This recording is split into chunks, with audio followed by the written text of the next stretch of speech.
Welcome to another Apollo Papyrus episode. I am Aaron Apollo Camp.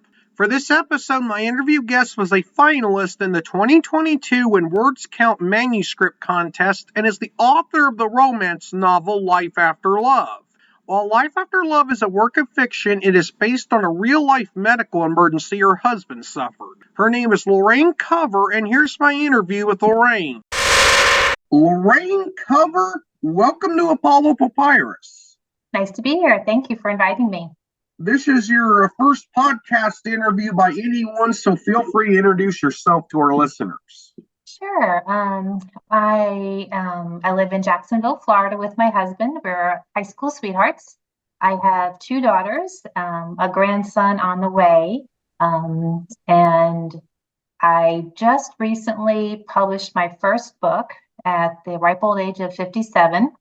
So this has been an interesting journey for me to understand writers and publishing, but I have to say I really, really love the writing community. It's just a phenomenal bunch of people that will help you with anything that you want, anytime you need, and I'm just 100% enjoying my journey. Without spoiling too much of your romance novel, Life After Love, what is it about? Well, it's about a lady, Kate. She's a little bit older. She's around 50, and she lost her husband. And it's been about 2 years. And she's realizing that to get back out there and live her dream of becoming an author, she needs to get some more life experience. So she decides to go on a cruise with her best friend, and she meets a gentleman on the cruise who kind of teaches her or helps her rediscover herself. About some things that she just remembers that she missed and just had to laugh again and enjoy life. But back home, there was a male friend of hers who has decided he has an interest in her as well. So there's a little bit of a love triangle, a couple of plot twists that hopefully readers don't see coming. But overall, it's just I think it's a nice story about finding your life again after you lose the love of your life. Why did you write Life After Love? And is it true that a medical emergency your husband suffered inspired you to write the book? That's 100% right. I have a folder of ideas about books and stories I wanted to write, and I just never actually pulled the trigger on any of them. They're all half written.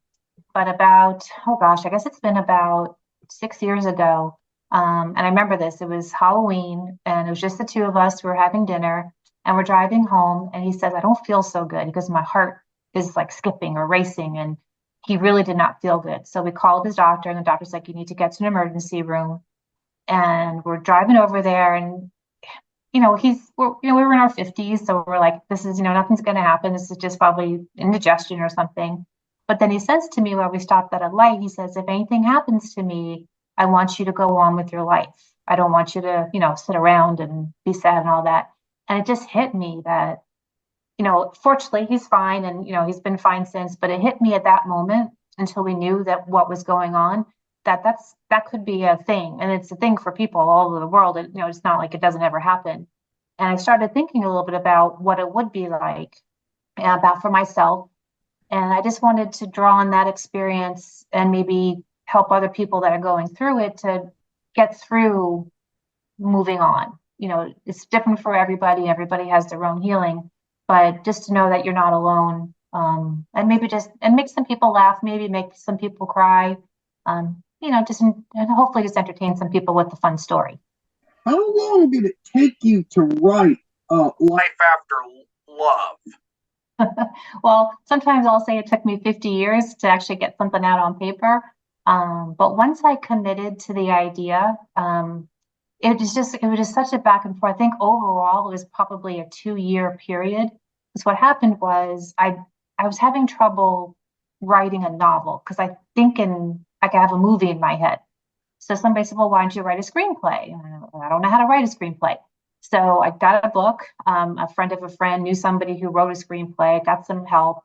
So I wrote a screenplay, and I finished it literally a week before the pandemic happened. And I'm like, okay, well, now what? So it's incredibly hard to find somebody to make a movie. And at that time, they were shutting down studios and laying off people. I'm like, oh my gosh, this is never, ever going to happen. And I thought, I'm like, you know what? it's probably easier to self-publish a book than it is to make my own movie. So I turned my screenplay into a novel. And then that took, so that was about another 9 months or so. But yeah, so it was about a 2-year process altogether. Although Life After Love is a work of fiction, is anything in the book true or based on true stories? Well, I will say for sure that every character, I draw upon somebody I know. So there's some of me in my main character. Her her male friend is a combination of a couple of friends I have. Her best friend Claudia, who she goes on her little adventure with, is based after a very good friend of mine. Um, there's a lot of similarities. Pretty much everybody in the book is either based on a person or a combination of different people. But yeah, there's definitely a lot of my life in that book. Although, like I said before, fortunately, I'm not a widow, but I do understand what it felt like to almost have to go through that. So to answer your question, yes. Is there a larger message that you're trying to convey with your book? So something that I've come to really embrace is just the timing of the universe and things. Some people have a faith in God or the universe, whatever you want to call it. I still feel like there's this ribbon of energy that runs through all of us. And me personally, when I stopped trying to force things to happen is when things just started to flow nicely. And I learned to go with the flow, which I did not always do. And something that I wanted to put into my book is to let other people maybe just be more aware of the life force. Because once you start paying attention to it, you'll notice signs and you'll notice things that happen that you're like, oh, well, that's, coincidence. And I don't believe in coincidence. I think everything's kind of manufactured by the universe. But it's just all the signs that you see along the way and just to know that you're going in the right direction. So really just trusting in the timing of how your life is unfolding and trying not to push it. Is it correct that your novel is a steamy romance novel? So when I termed it that, I thought it was kind of steamy. Anybody that's read a traditional romance novel, at the very end, there's like a little kiss, and then the story ends happy ever after. And I've always liked the books that just had a little bit more description to them about what's going, not just like, oh, and they take each other in their arms and fade to black, and you don't know anything else that happens. You just kind of have an idea. So I really wanted to be more descriptive. So I said it's it's a little bit of a steamy romance because she meets this younger man on a cruise ship and they have a lot of fun in that respect. But then when I actually started reading some steamy romance novel, I'm like, oh my gosh, mine's like not steamy. It's some areas of it might be a little steamy, but I would say it's a low steam, maybe more of a little bit, maybe like a sexy romance novel. But I think my next book, I'm going to work on turning up the steam level a little bit.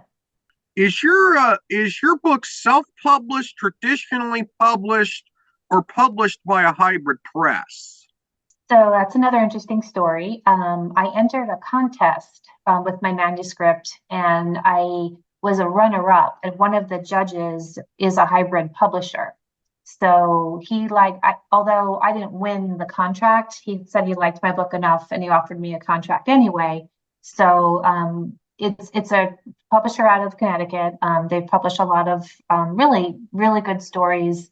And I'm very fortunate to be one of them. So it's definitely a hybrid where I do, they did like the editing. They found the distributor, they got all the nuts and bolts of it set up.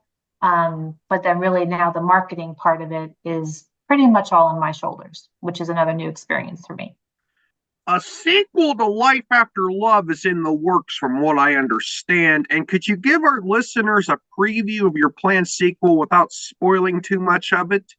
Sure. So actually, I don't want to know what the word is for it. So it's going to be the next book that continues the story, but it's going to start with my main character's life before Life After Love. So it's going to talk about her relationship with her husband.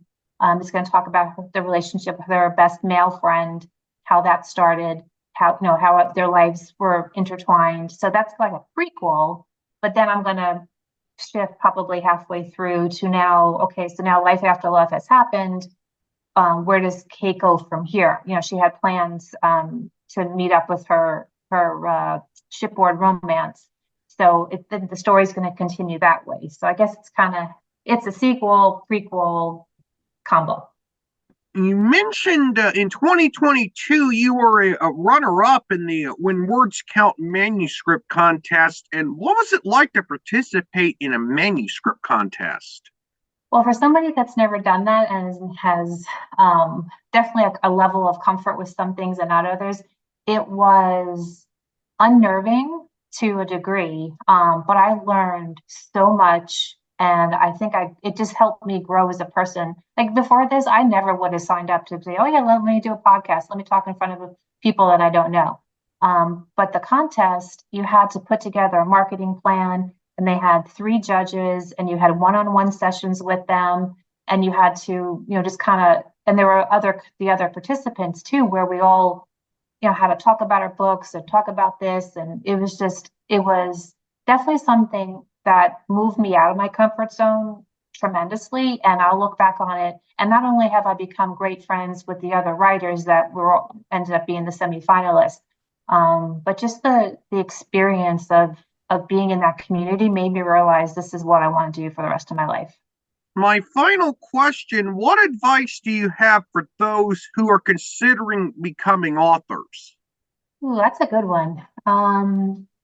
So for me, I'm going to pass along the best piece of advice that I ever got is when I was writing Life After Love as a screenplay. My mentor told me, says, a lot of people are going to offer you advice and say, oh, gee, I think Kate should be this age, or I think that it should be a cruise to Alaska, not to where it is, and all this advice. And he says, you're going to be tempted to want to make all these changes thinking, well, that's what your readers are going to want.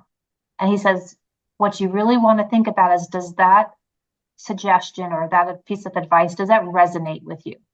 If it does, then go ahead and make the change. But if it doesn't, it just has to be, gee, thanks, in one ear and out the other. Because I think as you put yourself out there, more people are going to want to say comments and all that. I even had one review where the reviewer loved the story, but was upset because it was in the present tense, not the past tense. And I first read it, I'm like, oh, I was all like, oh, but I'm like, but you know what? To me, it felt right to write it in the tense I did. And I'm like, okay, I'm not going to worry about it. So that would be my best piece of advice is develop a thick skin. And this is your work. You know what you want your characters to say, do, feel, act, all that. So if somebody gives you a suggestion, you're like, oh my gosh, that is a really good idea. Feel free to use it, but don't feel like you have to start changing stuff just to please other people. Lorraine, thank you for appearing on Apollo Papyrus. You were an amazing guest. Oh, thank you. You're an amazing host. Sometimes the worst moments in one's life becomes writing inspiration. This is Aaron Apollo Camp reminding y'all to write and read your passion. Bye for now.